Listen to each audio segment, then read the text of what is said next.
ኒቆዲሞስ ክቡር ኒቆዲሞስ ክቡር ሌቱን በብርሃን የሚማር መምህር ሌቱን በብርሃን የሚማር መምህር ረቢ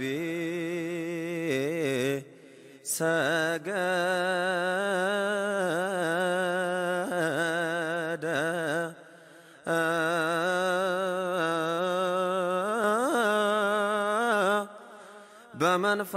በመንፈቀ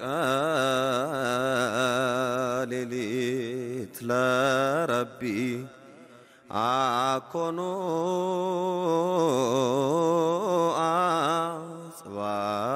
አጽባይት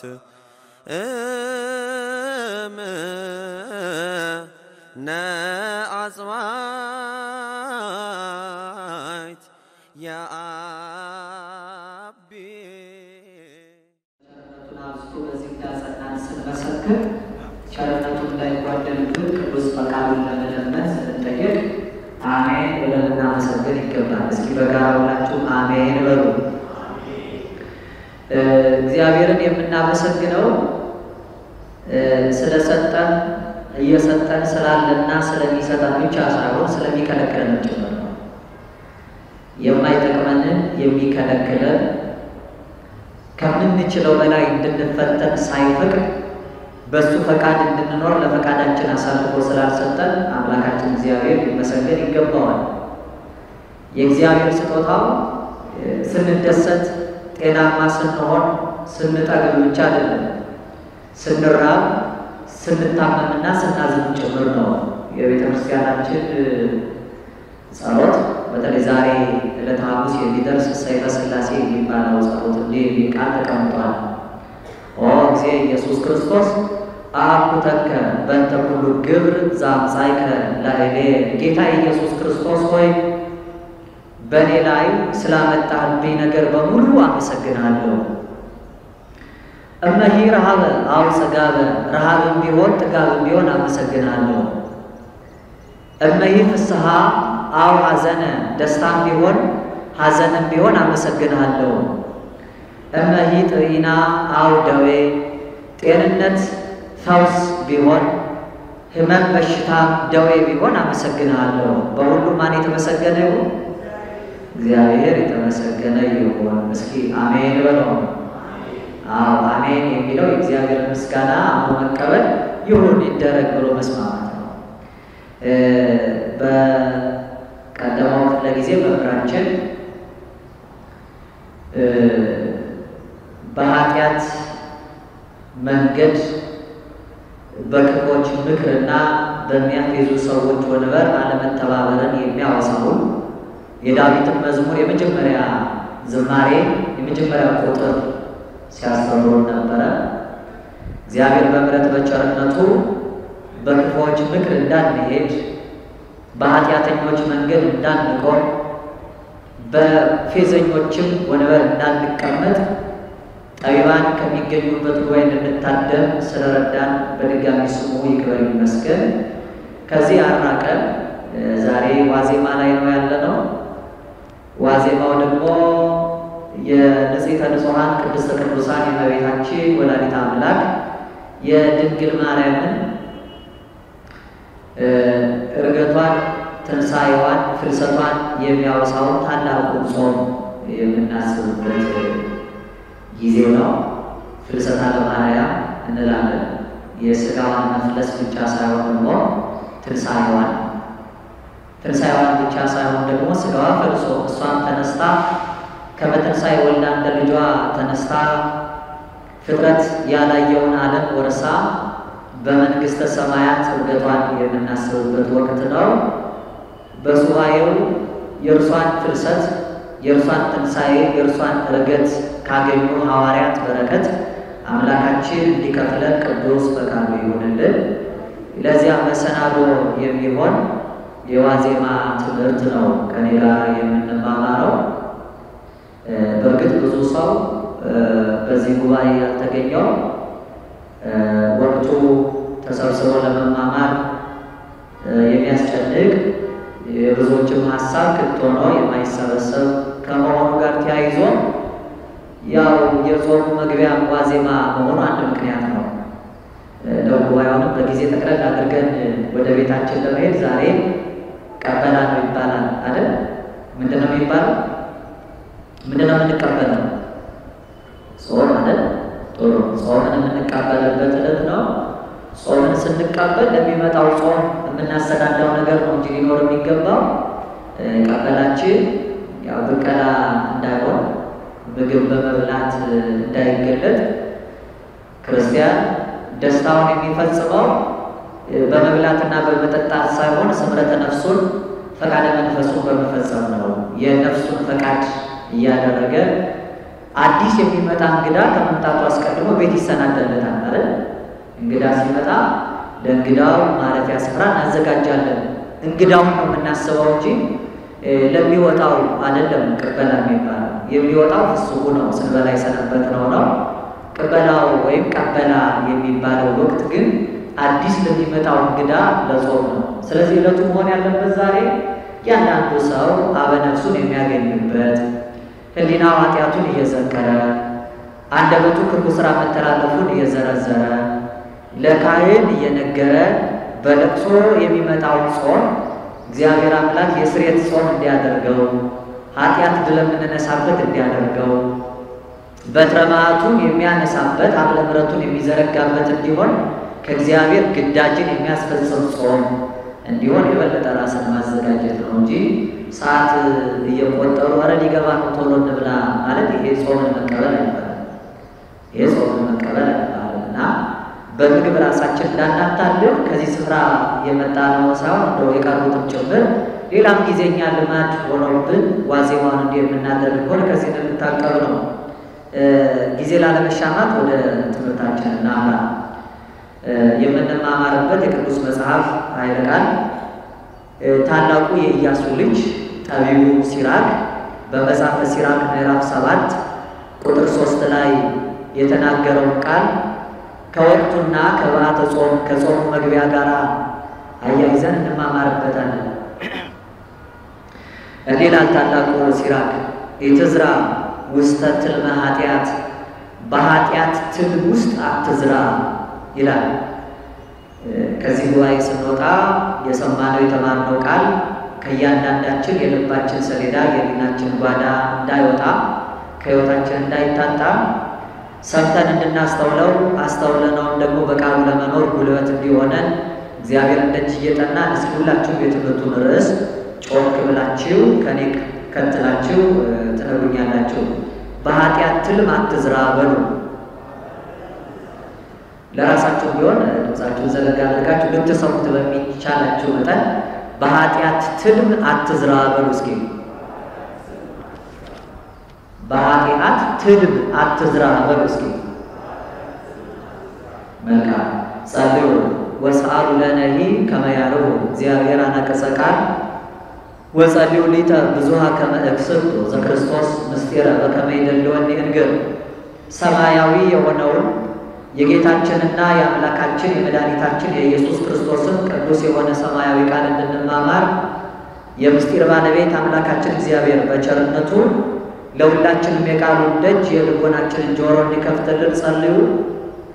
ይልቁንም ልናገረው እንደሚገባኝ መጠን ብቻ እንድገልጠው እኔንም በጸሎታችሁ አግዙኝ።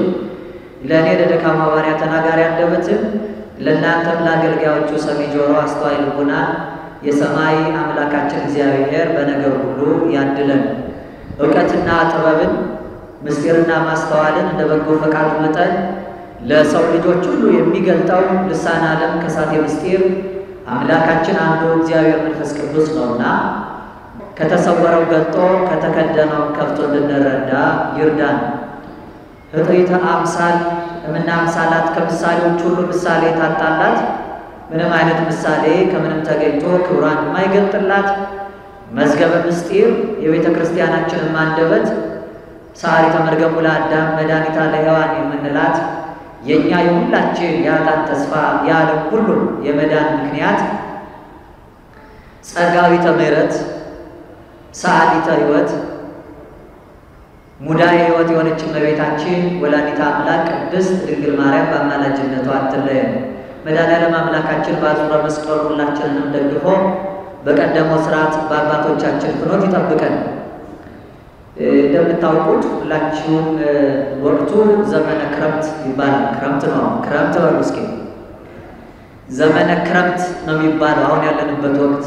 በቤተ ክርስቲያናችን አከፋፈል አንዱ ዓመት 4 አበይት ወቅቶች አሉት። በ4 ወቅቶች ይከፈላል። የመጀመሪያው እንግዲህ ወቅት ከመስከረም 26 አንስቶ እስከ ታኅሳስ 25 ድረስ የሚታሰበው መጸው የሚባለው ወቅት ነው። ከታኅሳስ 26 አንስቶ እስከ መጋቢት 25 ድረስ ደግሞ በጋ ሐጋይ የምንለው ወቅት አለ። ከዚህ ከመጋቢት 25 አንስቶ እስከ ሰኔ ከመጋቢት 26 እስከ ሰኔ 25 ድረስ ደግሞ በልግ የምንለው የጸደይ ወር አለ። የመጨረሻው አሁን ያለንበት ዘመነ ክረምት ነው። እስኪ ዘመነ ክረምት በሉ። ክረምት ማለት ዝናብ ውሃ ማለት ነው። በሌላ አገባብ ክረምት ማለት እድሜ ዓመትም ማለት ነው። እድሜ ዓመት ክረምት ይባላል። ምክንያቱም የዓመታችን የእድሜያችን መዋዕል መገባደጃ ማለቂያው ክረምት እየተባለ ነው የሚጠራው። ልበ አምላክ ነቢየ እግዚአብሔር ቅዱስ ዳዊት በመዝሙረ ዳዊት መዝሙር 89 በቅንፍ 90 ቁጥር 10 ላይ መዋዕለ ዓመቲነ 70 ክራማት ይላል። የእድሜያችን ዘመን 70 ዓመት ነው ወይም 70 ክረምቶች ነው የሚያሳልፈው ይላል። 70 ዓመት ነው የእድሜያችን ዘመን። ቢበዛ ወእመሰ በዝሃ 80 ቢበዛ ግን ከዚያ 80 ዓመት ነው አልፈን የምንኖረው። ወፈድፋደሰ ምላጻማው ድካም ከዚያ የበረታው ግን ድካም ነው መከራ ነው እያለ ነግሮናል። የእድሜያችን ዘመን ተብሎ የተነገረው መዋዕለ ዓመቲነ 70 ክራማት 70 ክረምት ወይም 70 ዓመት ነው ተብሎ ተነግሯል። ክርስቶስን ጥምቀቱን ስናስብ በባሪያው በዮሐንስ እጅ ሲጠመቅ በእደ ዮሐንስ በባሕረ ዮርዳኖስ በ30 ክረምት ተጠምቀ በ30 ክረምት ተጠመቀ ይባላል። በ30ው ክረምት ማለት በ30 ዓመቱ ማለት ነው። ክረምት የሚለው ጊዜ የእኛንም የእድሜ ዘመናችንን የሚያሳይ ነው። ክረምትን ስናነሳ የምናስታውሳቸው 3 ጉልህ ነገሮች አሉ። የመጀመሪያው ያው አሁንም ጉባኤው በድንኳን እንዲሆንና አንዱ እንደ ምክንያት ለብዙዎች መቅረትም ዝናብ ነው። ስለ ዝናብ እናስባለን። ከደመና ስለሚገኝ ዝናብ ማለት ነው። ሁለተኛ ከወንዞች ስለሚገኝ ውሃ ማያተ አፍላግ ከወንዞች ስላሉ ውሃዎችም እናስባለን። አሁን ወንዞች የሚሞሉበት ጊዜ ነው። በሀገራችን በተለይ ዓለም አቀፍ አጀንዳ የሆነው የውሃ ምላት ታሪክም ስላለን ማለት ነው።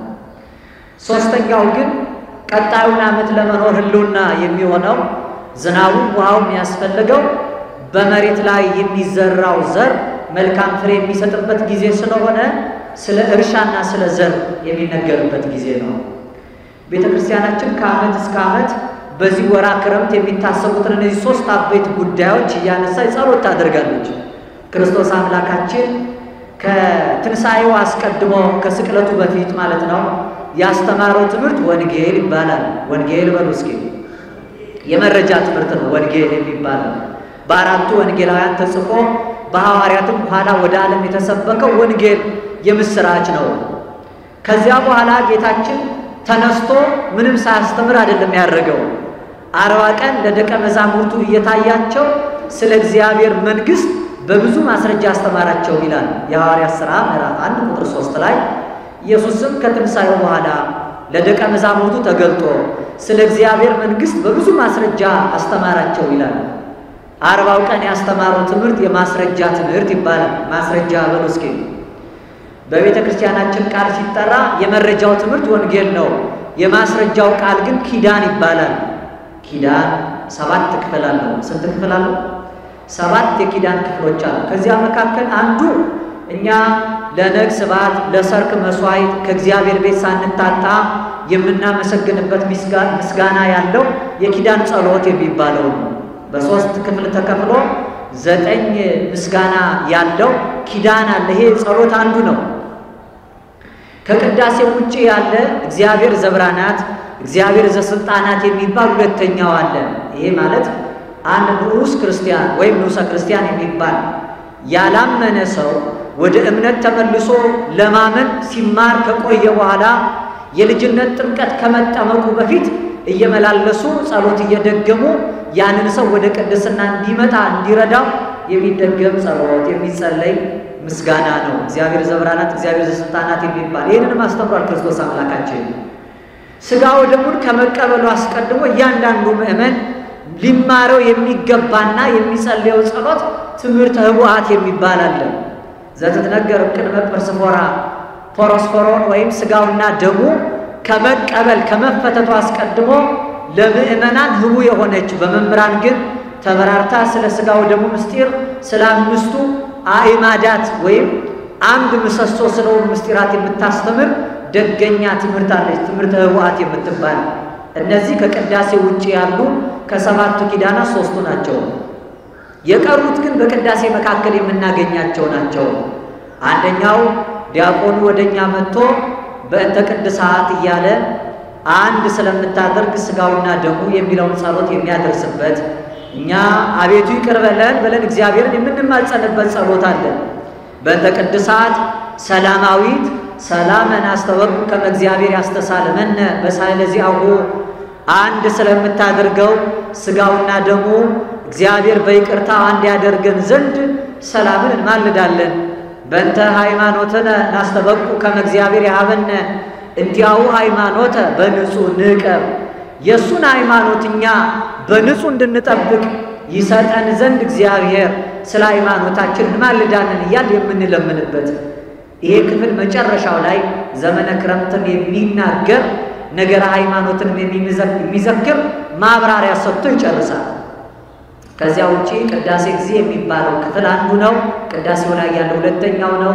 ከቅዳሴ ጊዜ አስቀድሞ ያለው በሰማይ ያሉ ልበክሙ ካህኑ ወይም ዲያቆኑ ወጥቶ ልባችሁ በሰማይ ይሁን ብሎ የሚያስተምረው የሚሰጠው መመሪያ ከኪዳን ክፍል አንዱ ነው። ሶስተኛው ነው። ይሄ ቅዱስ ሥጋው ክቡር ደሙ ወደኛ ሲወርድ ቅዱስ ቅዱስ ቅዱስ ስሉስ ዘይትነገር የተለየ ሶስትነት ያለው አምላካችን በማይነገር ምስጢር ወደኛ የላከው በልጁ በኩል ያገኘነው ሥጋና ደም ብለን ሰግደን ሥጋውና ደሙ ድርገት ሲወርድ አንድነት ሲዋሃድ የምንጸልየው ጸሎት ይሄ በቅዳሴ ላይ የምናገኘው አራተኛው ነው።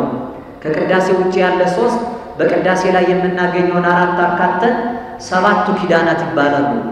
በዚህ የኪዳን ክፍል ላይ አንድ የምንናገረው በመጨረሻው ክፍል ዘመነ ክረምትን የሚመለከት የምንመሰክረው አንድ አዋጅ እኛም አዎ አቤቱ ይቅር በለን ብለን እግዚአብሔርን ደጅ የምንጠናበት ትምህርት አለ። የመጀመሪያው እንዲህ ይላል፣ በእንተ ዝናማት ናስተበቁ ከመ እግዚአብሔር ይፈኑ ዝናመ ሀበ ዘይትፈቀድ መካን በሚሻበት ስፍራ እግዚአብሔር ለምድራችን ዝናቡን ይልክ ዘንድ ስለ ዝናባት እንማልዳለን ይላል።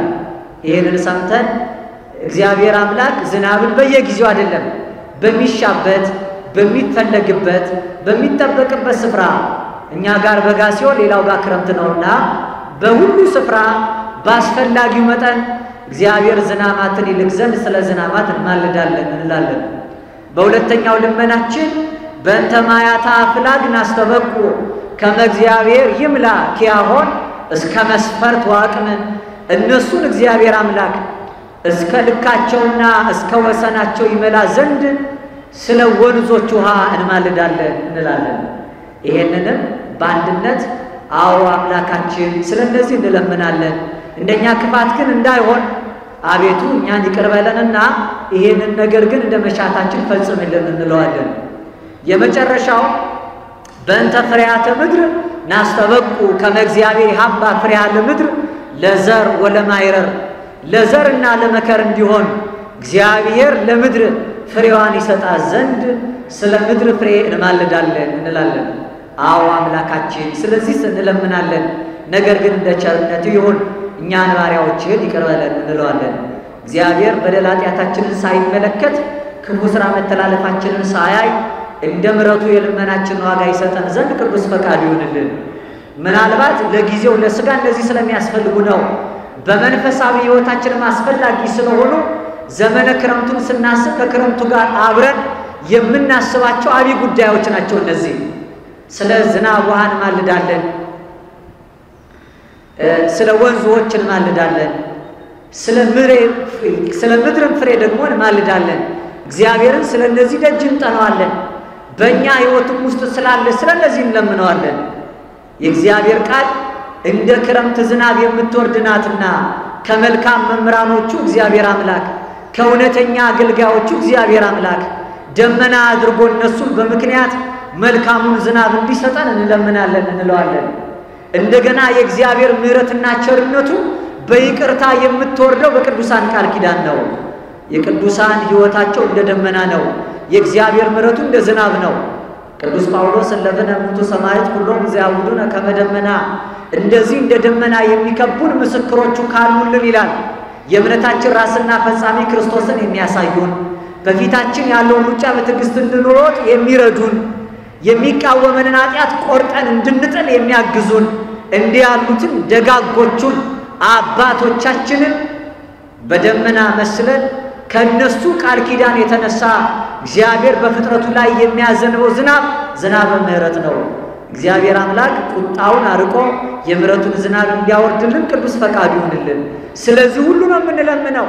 ስለማያታፍ አባቶቻችን ይቅርታን የሚያሰጡን የሕይወቷን ቃል እግዚአብሔር የሚመግቡን እውነተኛውን የሕይወት ውሃ አማን አማን እብለክሙ ዘያአምን በከመ ይቤ መጽሐፍ አፍላገማ ሕይወት ዘወዝም ከርሱ፣ እውነት እውነት እላችኋለሁ መጽሐፍ እንደተናገረው በእኔ የሚያምን የሕይወቷ ምንጭ ከሆዱ ይፈልቃል እንዳለ እውነተኛ የሕይወቷ ምንጭ የሆነውን ነፍሳችንን መንፈሳችንን የሚቀድሰውን እኛን ከእግዚአብሔር ጋር አንድ የሚያደርገውን ረቂቅ ኅብስት የሰማይ መንገድ ስንቅ የሚሰጡን ፈለገ እግዚአብሔር ምሉ ማያተ የእግዚአብሔር ወንዞች ውሃ የተመሉ የተባለ ከእግዚአብሔር ዘንድ ይቅርታን ምሕረትን ማሰጠት የሚችሉ እውነተኛዎቹ የውሃ ወንዞች አባቶቻችን፣ እውነተኛዎቹ የውሃ ወንዞች ምሕረትን የሚያሰጡ ቅዱሳን ናቸው። ስለነዚህ ሁሉ እንለምናለን እንላለን። ስለ ዘር ፍሬን ደግሞ ስንናገር እነዚህ ፍሬያት ዘር ሆነው ተዘርተው መልካም ፍሬ እንዲሰጡ ማለት በልባችን ሰሌዳ በሊናችን ጓዳ የሚዘራው ቃል እግዚአብሔር በመንገድ ላይ የወደቀ እንዳይሆን፣ በእሾህ መካከል የወደቀ እንዳይሆን፣ በጭንጫ አለት ላይ የወደቀ እንዳይሆን በመልካም መሬት ላይ ተዘርቶ ለዘር ወለማይረር ለዘርና ለመከር እንዲሆን አጫጁ በሚመጣበት ጊዜ 30 60 100 ያማረ ፍሬ አፍርተን ሁሉም እኔ ከኔ ራቁ ብሎ በግራ ከሚያሰልፋቸው ሳይሆን ንውሃቤ ወደኒኑ ብሎ ከሚያሰልፋቸው የቀኙ ዜጎች መካከል እንዲያደርገን የምንማጸንበት ነው። ከደረቁ ይልቅ ረቂቁ ከሕይወታችንና ከነፍሳችን ጉዳይ ጋር አብርጦ የተያያዘ ነው። ለዚህ ነው ታላቁ ሲራክ በመጽሐፉ መጽሐፈ ሲራክ ምዕራፍ 7 ከቁጥር 1 እስከ 3 ይሄንን የሚመለከት የዘመነ ክረምቱን የምስራችና የዘመነ ክረምቱን የዝናቡን የወንዙን እንደገና ደግሞ የዘሩን ጉዳይ ከእያንዳንዳችን ሕይወት ጋር ማያያዝ ስለሚገባን በመጨረሻው ለዘር ያለውን ትርጉም አንስቶ ኢትዝራ ውስተ ትልመ ኃጢአት በኃጢአት ትልም ውስጥ እንዳትዘራ፣ በሰውነት ላይ ኃጢአት አትስራ፣ በመልካም ስፍራ ዘሩን ዝራው እንጂ እያለ የሚመክረው ከቁጥር 1 ጀምሮ ሲናገር ይላል። ክፉ እንዳያገኘ ክፉ አትስራ አለ። እስኪ ክፉ እንዳያገኘ በሉ። ክፉ አትስራ። ኢትግበራ ለኪት ከመይር ከምከ እኩይ፣ ክፉ እንዳያገኘ አንተም ክፉ ነገር እንዳትሰራ አለ። ክፉ የሚሰራ ሰው የሚያገኘው ክፉ ነው። ቅድም መምህራችን መዝሙረ ዳዊት መዝሙር 1 ቁጥር 1 ላይ ያለውን ቃል ሲያብራሩ ብፁዕ ብእሲ ዘይሆረ በምክረ ረሲዓን፣ በክፎች ምክር ያልሄደ ሰው ምስጉን ነው የሚል ቃል አውስተውልናል። እስኪ በክፎች ምክር ያልሄደ ምስጉን ነው በሉ። በማ ምክር ያልሄደ ምስጉን ነው? እስኪ ነው ግዴላችሁ አንድ ነገር ነገሩ ቅድም ተምራችሁታል። ክፉ የሚባለው እንዴት ያለ ሰው ነው? ክፉ እንደው የዚች ስንቶን መንደር የሞዴ ህዝቦች ክፉ ምን እንደሆነ እንዴት የታደረሰ ነው። ክፋት ምንድን ነው አታውቁም? ክፋት የሚባለው ምንድን ነው? በጣም ይደንቃቸዋል። ለእኛ ምናልባት ክፉ የሚባለው ክፋት የሰራ ሰው የምንለው ኃጢአት የሚፈጽም በደል የሚሰራ እንዲያደረገ ማጅራት የሚመታ ሰውን እርስ በርሱ የሚከፋፍል ብለን አሁን ከወቅታዊ ጉዳይ ጋር እያያዘን ነው የምንናገረው። ሩቅ እንዳትሄዱ። ክፉ የሚባለው ክፋትን የሚሰራ ነው ሲባል ክፋት ማለት ግን ራስን መጉዳት ነው። ክፉ የሚባለው እንደኛ ያለ ሰው ነው። ሩቅ ሳትሄዱ። ምክንያቱም ክፋት ለራስ ደግነት ለራስ ነው ይላሉ አባቶቻችን። ክፉ የሚያገኘን ክፋት በመስራታችን። ክፉ ባይኖር ኖሮ ክፉ ነገር ማናይ ኖር ነበር። ለዚህ ነው ክፋት ማለት ለራስ ነው። ራሲ ዘኤፕስ ላይ ለራሱ መጽሐፍ ምን ይላል? ክፉ የሚባለው ሰው ራሱን የሚጎዳ ሰው ነው። ራሱን የሚጎዳ ማለት ደግሞ ነፍሱን የሚያጎድል ሰው ነው። በጎን ከመስራት ራሱን ያቀበ መልካሙን ከመፈጸም ህይወቱን የከለከለ ሰው ክፉ የሚባለው እንዲያነሰው ነው። ክፋት የሚጎዳው ራስን ነው። ክፋት የሚጎዳው ማለት ነው ራስን። ክፋታችን የሚጎዳው ራሳችንን ነው። ለዚህ ነው ሲራክ ክፉን አታድርግ፣ ክፉ እንዳያገኝህ አንተ ክፉ አትስራ። ክፉ የሚያገኘን ክፋትን ስንሰራ ነው። ክፋት የሚጎዳው ራስን ነው፣ ሌላውን አይደለም። ክፉ የሚሰራ ሰው የሚጎዳው በራሱ ነው። በጎነት ይከፍላል ይላሉ አባቶቻችን። ክፋትም እንዲያው ይከፍላል።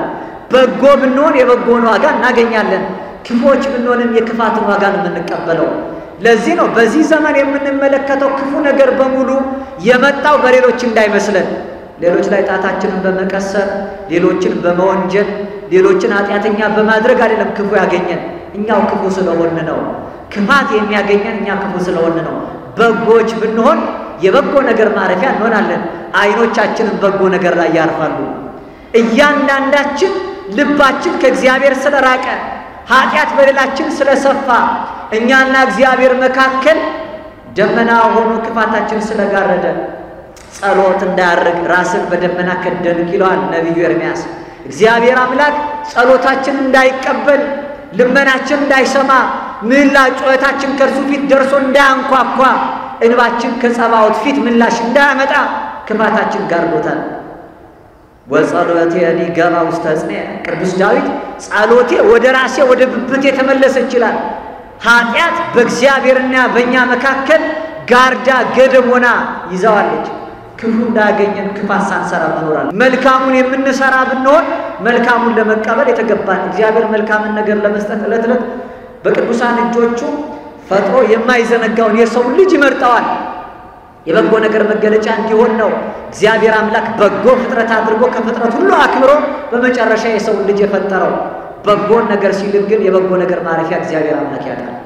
ክፉ እንዳያገኘ ክፋትን አትስራ አለ ታላቁ ሲራክ። ክፉ ነገር የሚያገኘን ክፋትን ስለሰራን ነው። በጎ ብንሰራ የበጎ ነገር ማረፊያ እንሆናለን። በመጽሐፍ ተመልከቱ። አንድ ሰው ሁላችን የምናውቀው ኃጢአትን በመስራቱ በደልን በመፈጸሙ ክፉን በማድረጉ በጎ ነገር አግኝቶት በመጽሐፍ ታሪኩ የተጻፈ ሰው የለም። ክፉ የሰራ ሰው የክፋቱን ዋጋ ሲቀበል፣ ኃጢአት የሰራ ሰው የኃጢአቱን ዋጋ ሲያገኝ ነው። ታላቁ ጠቢቡ ሰሎሞን በመጽሐፈ ምሳሌ ምዕራፍ 13 ከቁጥር 6 ላይ እንዲህ ይላል፣ በመንገዱ ያለ ነውር የሚሄደውን ጽድቅ ይጠብቀዋል አለ። ምን ይጠብቀዋል? በመንገዱ ያለ ነውር የሚሄድ ሰው ካለ እርሱ ጽድቅ ይጠብቀዋል አለ። ኃጢአት ግን ኃጢአተኛውን ይጥለዋል። ኃጢአትን የሚሰራ ሰው ኃጢአት ይጥለዋል። ኃጢአተኛ ሰው በኃጢአቱ ገመድ ይታሰራል፣ የገዛ ኃጢአቱ ታስረዋለች ይላል። ኃጢአት የምታስረን እኛ ስለምንሰራት እንጂ እሷ ሳንሰራትና ሳንፈጽም ንጹህ ከሆን መጥቶ ኃጢአት አያስረንም። አባት አግኝተን ከካህን እግር ስር ወድቀን ይፍቱኝ የምንለው እኮ ቀድመን ስለታሰረ ነው። ምን ስላሰረ? ኃጢአት ስላሰረ።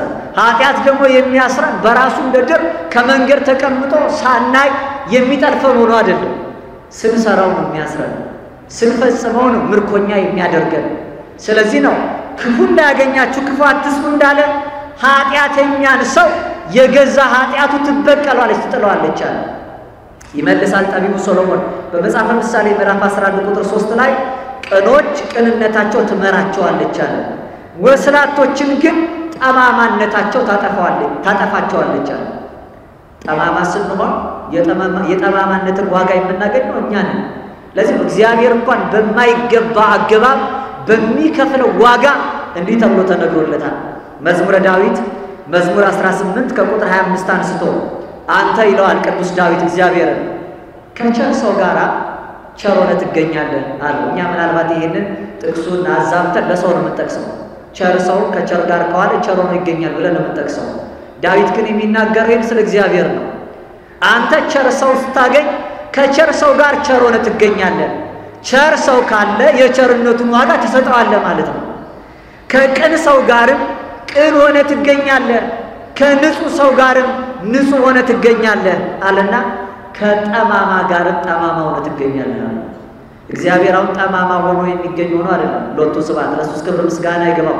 ለእግዚአብሔር ርቱዕነት፣ ራትዕነት፣ ቅንነት እንጂ ጥመት የማይገባው ለባሪውም የማይስማማው ነው። ነገር ግን በተጣመመ መንገድ ለሚሄድ ሰው እግዚአብሔር አምላክ የጠማማነቱን ዋጋ ይሰጠዋል። በበጎ ጎዳና ለማይሄድ ሰው እግዚአብሔር አምላክ የክፋቱን ዋጋ ይሰጠዋል። ንጹህ ሰው ሲያገኝ እግዚአብሔር አምላክ በንጹህ ሰው ዘንድ ማደሪያ ያገኛል። ስለዚህ ከንጹህ ሰው ጋር እግዚአብሔር ንጹህን ነገር እየሰጠው ንጹህ ሆኖ ይገኛል። ከቸር ሰው ጋር እግዚአብሔር አምላክ የቸርነቱን ዋጋ እየሰጠው ቸር ሆኖ ይገኛል። ከቅን ሰው ጋር እግዚአብሔር አምላክ የቅንነቱን ዋጋ እየሰጠው ቅን ሆኖ ይገኛል። ጠማማ ያገኘ እንደሆነ እግዚአብሔር አምላክ ግን የጥመቱን ዋጋ ይሰጠዋል። ለዚህ ነው ዘይፈድዮ ለኩሉ በከመ ምግባሩ፣ ለሁሉ እሱ እንደየእጁ ሥራ ይከፍለዋል። ስለሚከፍለው በጥመት ለሄደ ሰው፣ በክፋት ለሄደ ሰው፣ በኃጢአት ለኖረ ሰው ኃጢአቱን ጠልፋ እንድትጥለው ለፈቃዱ አሳልፎ ይሰጠዋል።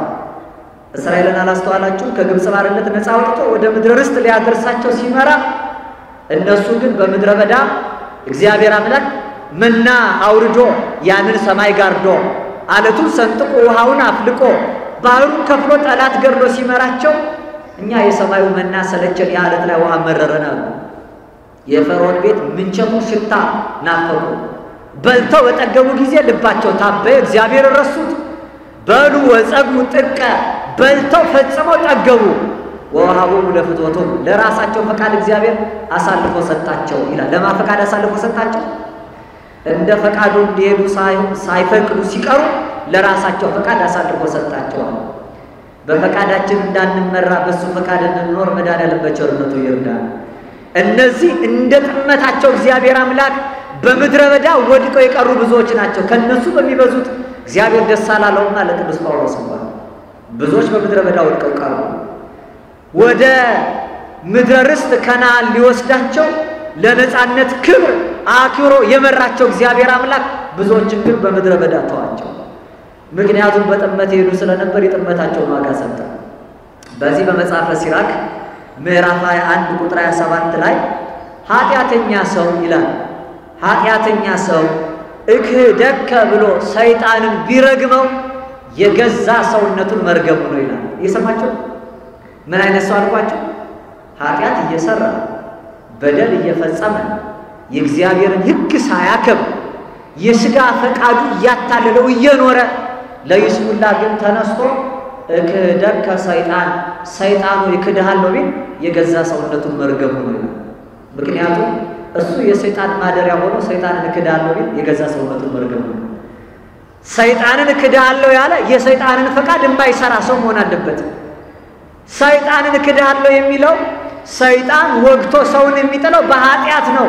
ስለዚህ ኃጢአትን እየጠላ ካልሆነ እንዲሁ ኃጢአትን ወዶ ኃጢአትን ለምዶ እየፈጸመ በአፉ ግን ኃጢአትን የሚረግም የኃጢአት ምንጭ የሆነውን ዲያብሎስን የሚቃወም ሰው የገዛ ሰውነቱን ይቃወማል።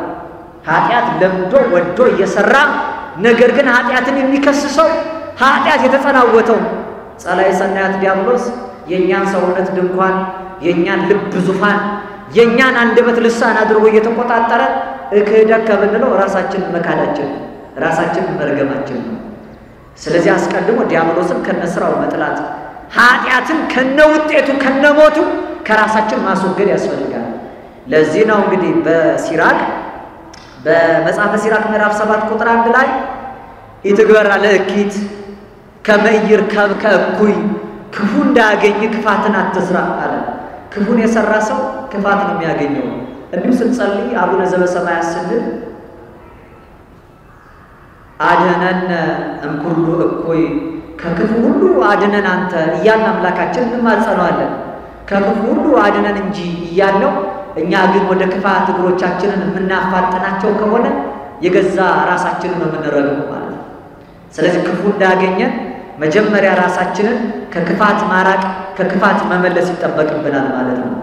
ሁለተኛ ቁጥር 2 ላይ በዚህ በመጽሐፈ ሲራክ ምዕራፍ 7 ተገሃስ እምናመጻ ወትትገሃስ እምኔከ ለሊሃ አንተ ከበደል ራቅ እርሷም ያን ጊዜ ካንተ ትርቃለች አለ።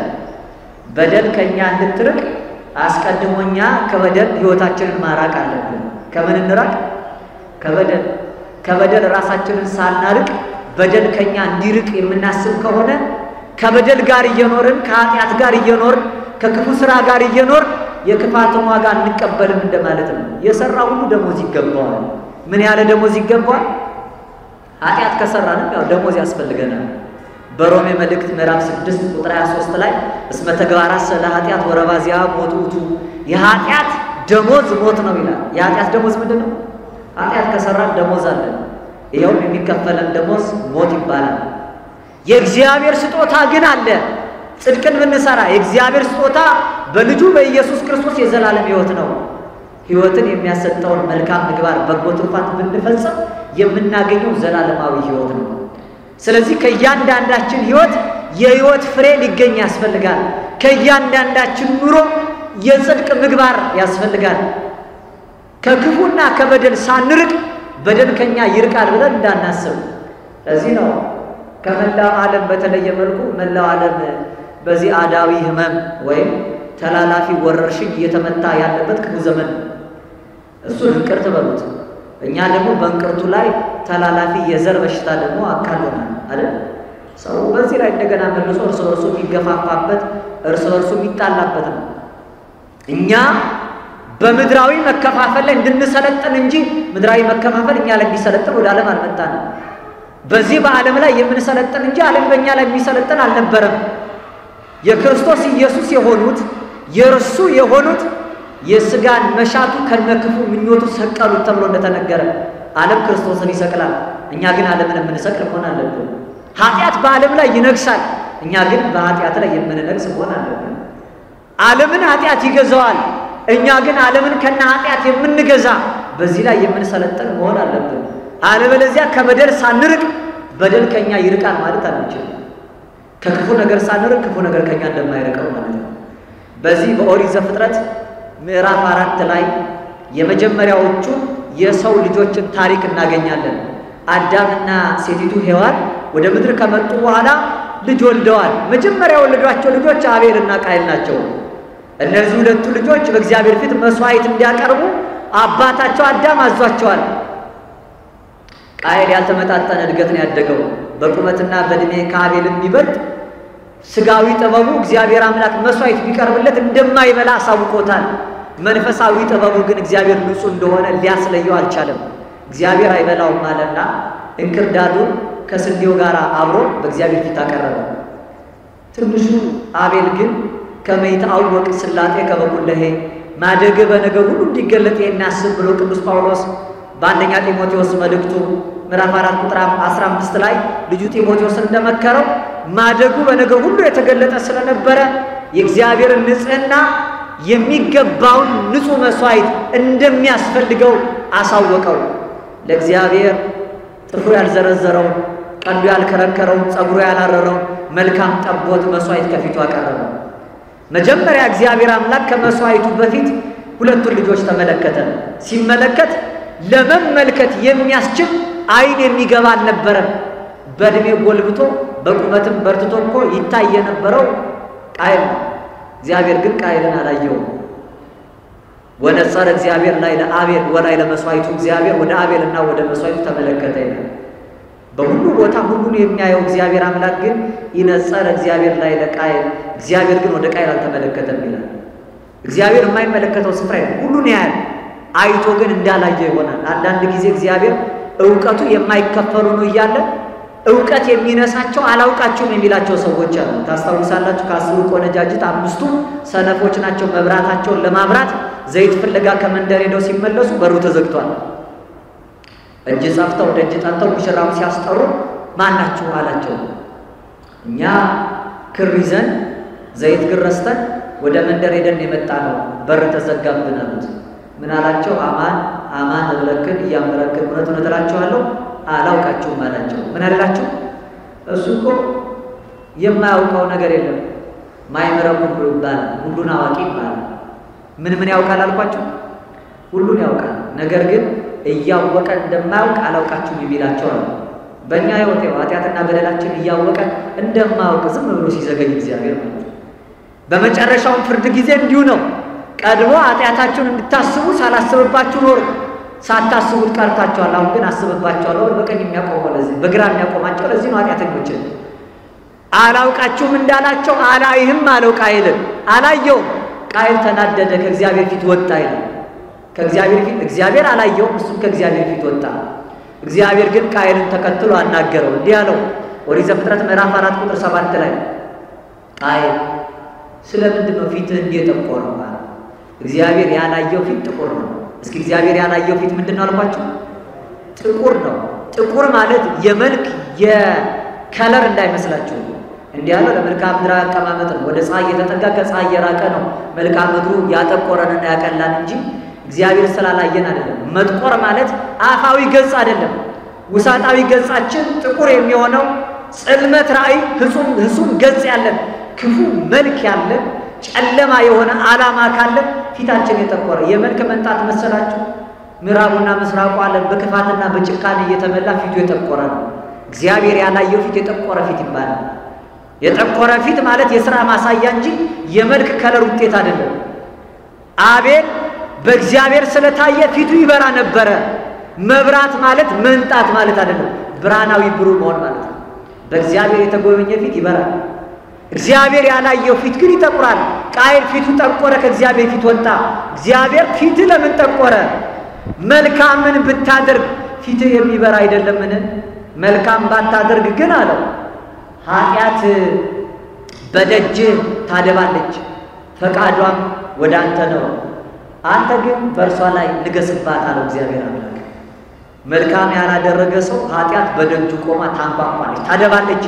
አንድ ቀን እጥለዋለሁ እያለች ኃጢአት ፈቃዷ ወደኛ ነው፣ በጎን ነገር ካላደረግን። ለዚህ ነው ሲራክ ከበደል ራቅ እርሷም ካንተ ትርቃለች ያለው። ቃየል በደጁ ቆማ የምታደባ የምታንኳኳውን ኃጢአት ተቃውማት፣ ከእርሷ ሽሽ፣ ፈቃዷ ወደ አንተ ነው፣ አንተ ግን በእርሷ ላይ ንገስባት ተባለ። እኛ የተፈጠርነው በኃጢአት ላይ እንድንነግስ እንጂ ኃጢአት እንዲነግስብን አይደለም። ለዚህ ነው ቅዱስ ጳውሎስ በሮሜ መልእክቱ ምዕራፍ 6 ቁጥር 12 ላይ በሚሞተው ስጋችሁ ላይ ኃጢአት አይንገስ ይላል።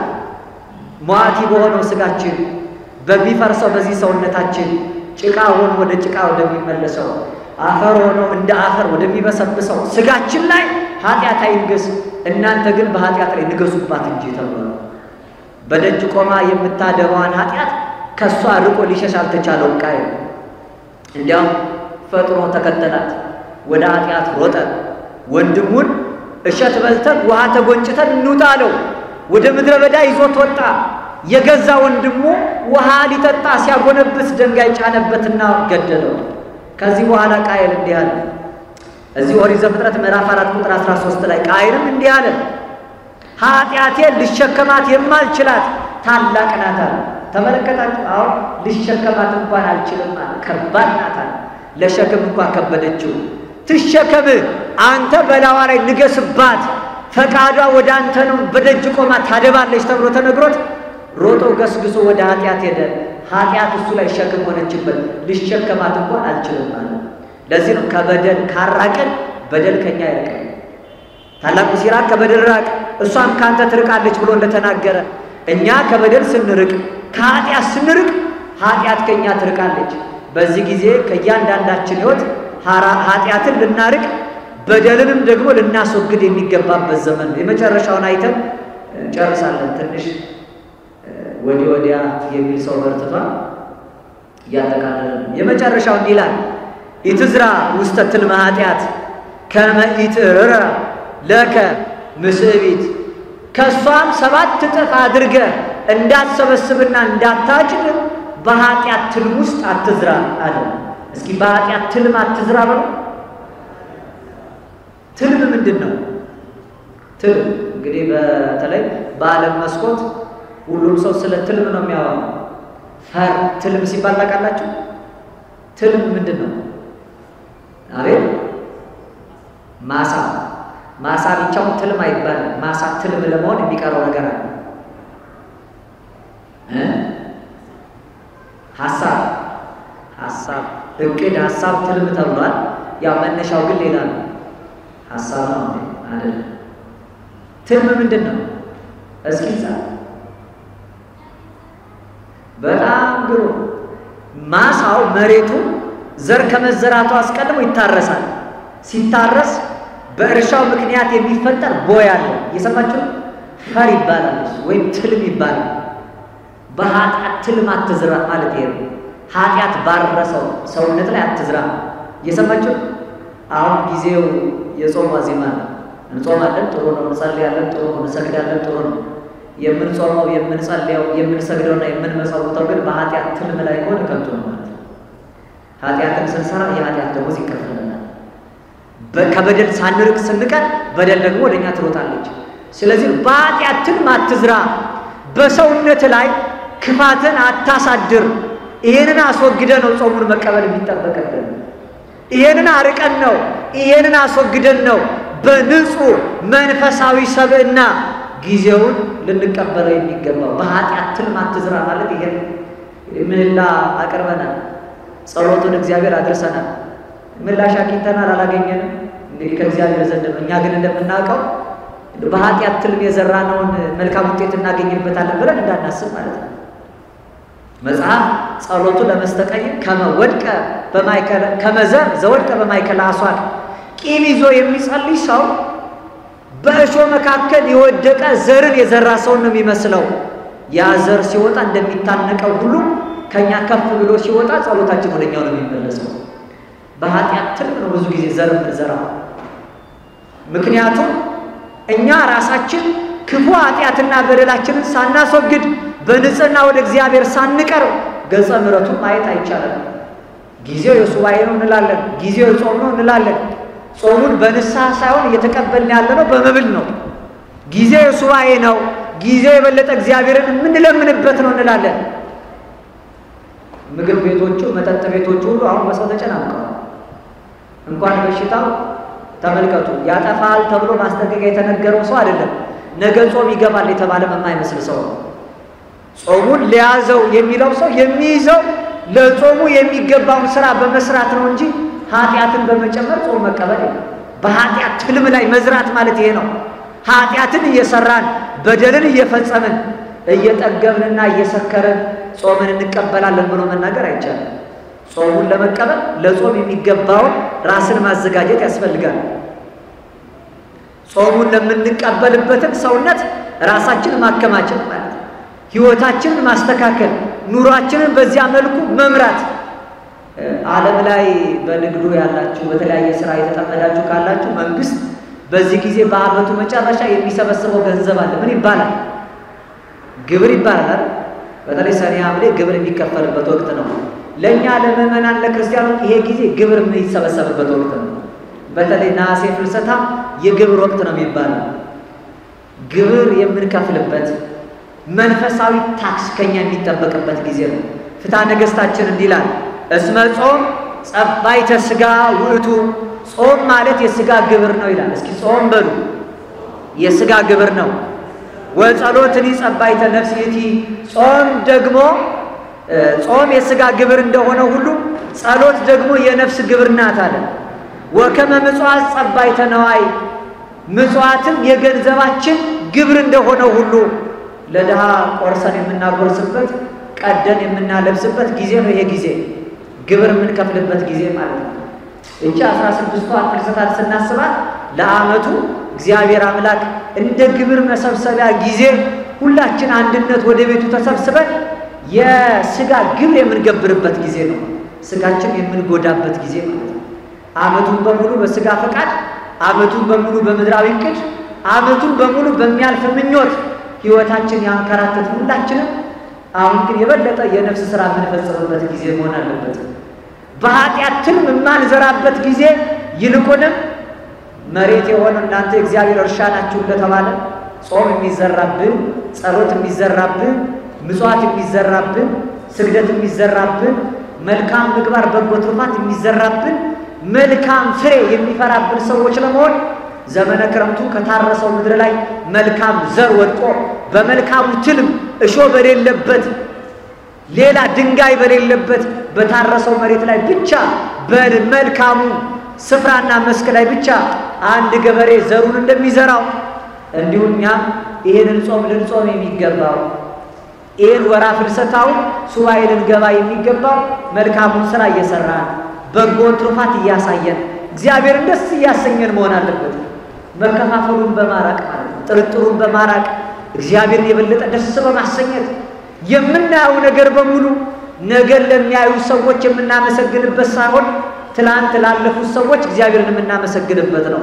ባደረ ቁጥር ሰው አብልጦ የሚጨነቅበት ነገና ያለው ብሎ ተስፋ የሚያደርግበት ሳይሆን ይልቁንም ነገ መኖራችን እጅግ ጭንቅና መከራ የሆነበት ዘመን ነው።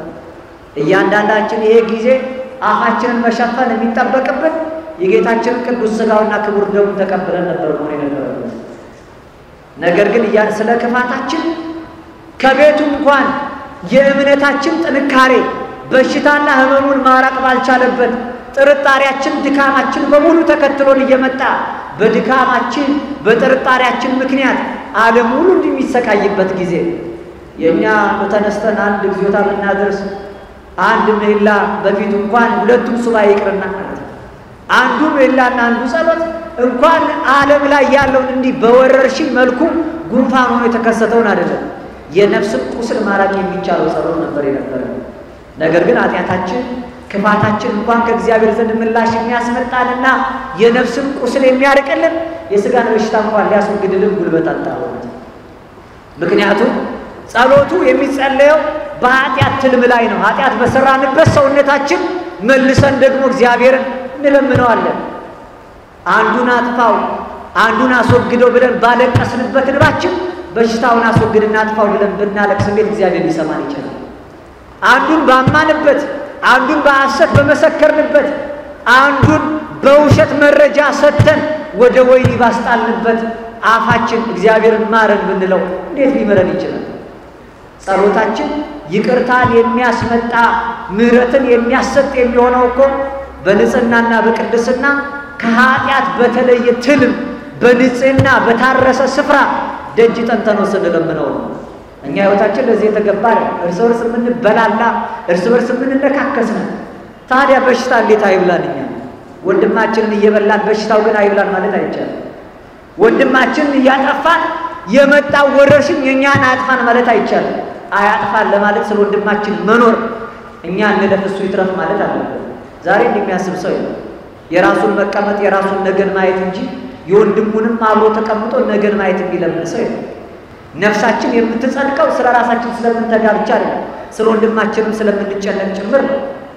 ቃየል እግዚአብሔር ፊት ያስኮነነው አንዱ ወንድም አቤል የት አለ የሚል ጥያቄ ነው። ቃየል ክፋትን መስራቱ ብቻ ሳይሆን ወንድሙንም መርሳቱ በእግዚአብሔር ዘንድ አስጠይቆታል።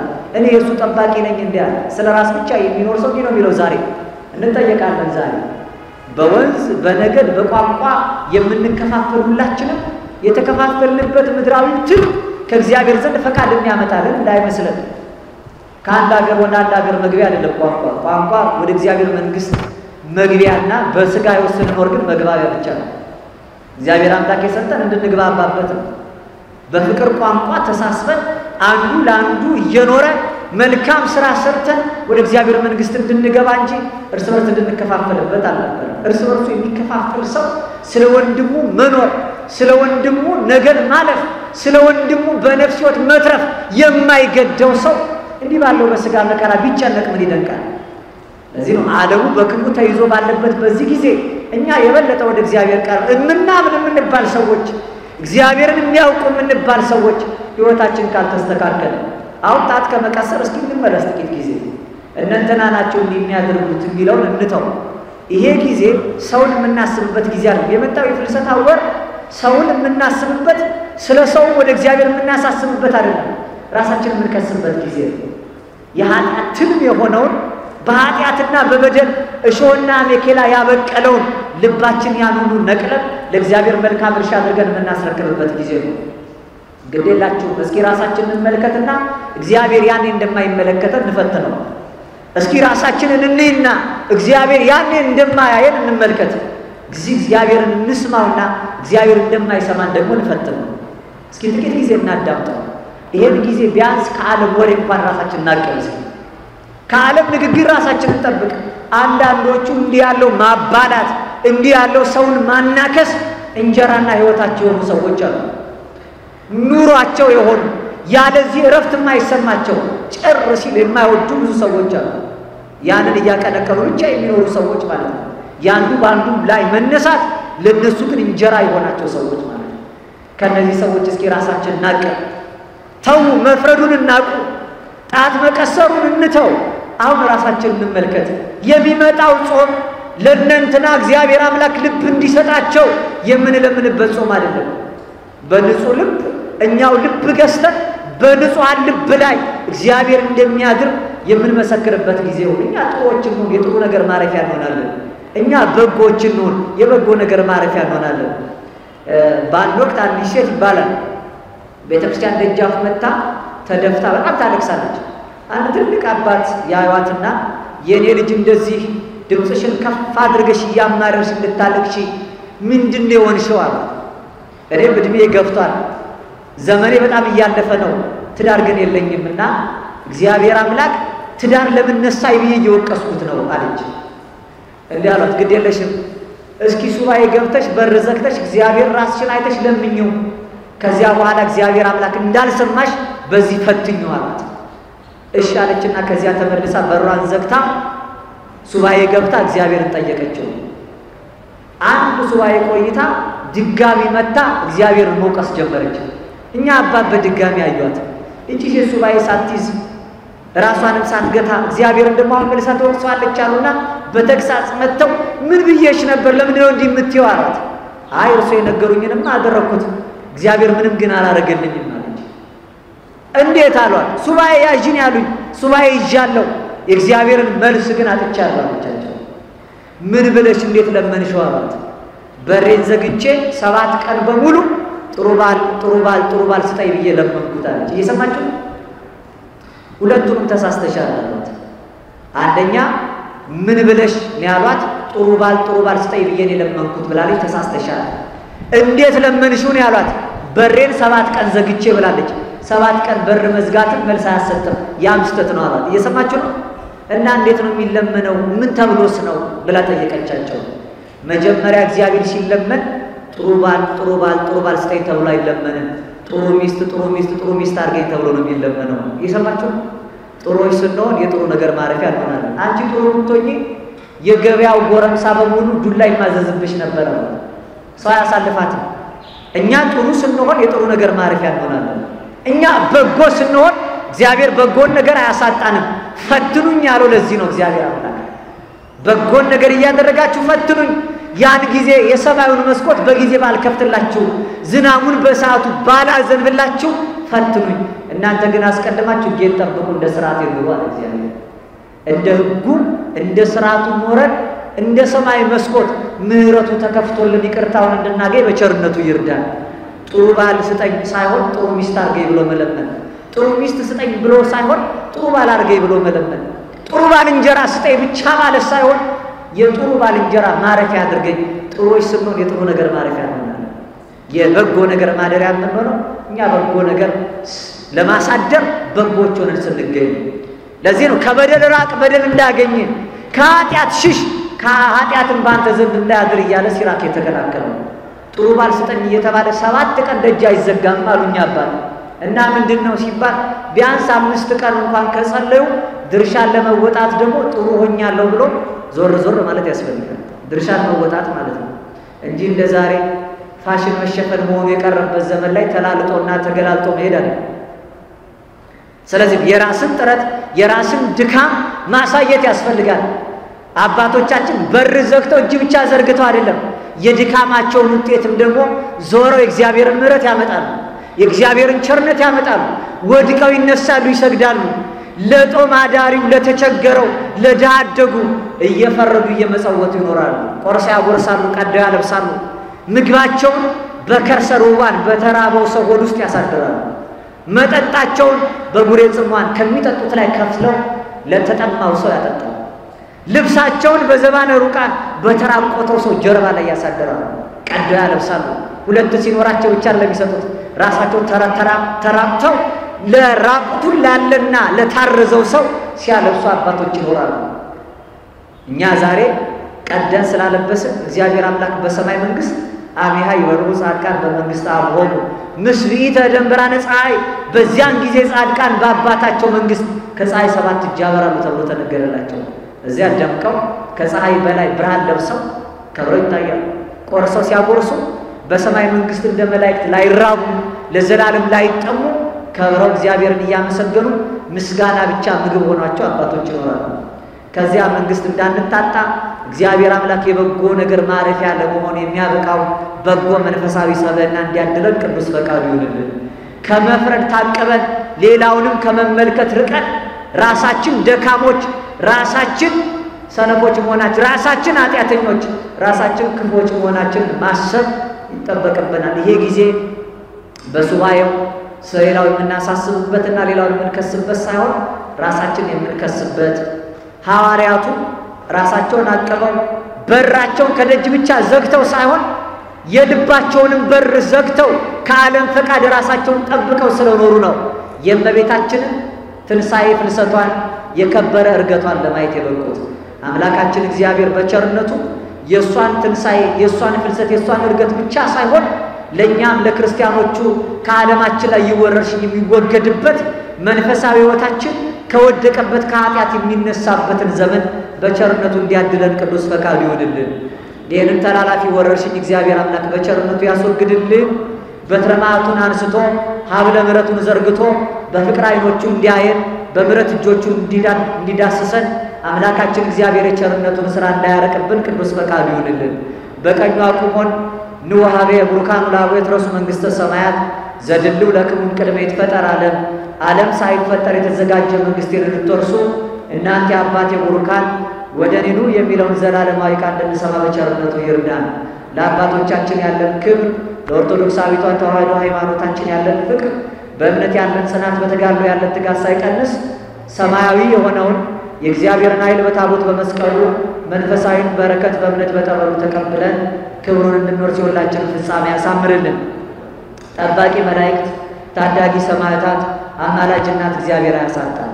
ኢትዝራ ውስተ ትልመ ኃጢአት በኃጢአት ትልም አትዝራ። ይቆየን። ወስብሐት ለእግዚአብሔር።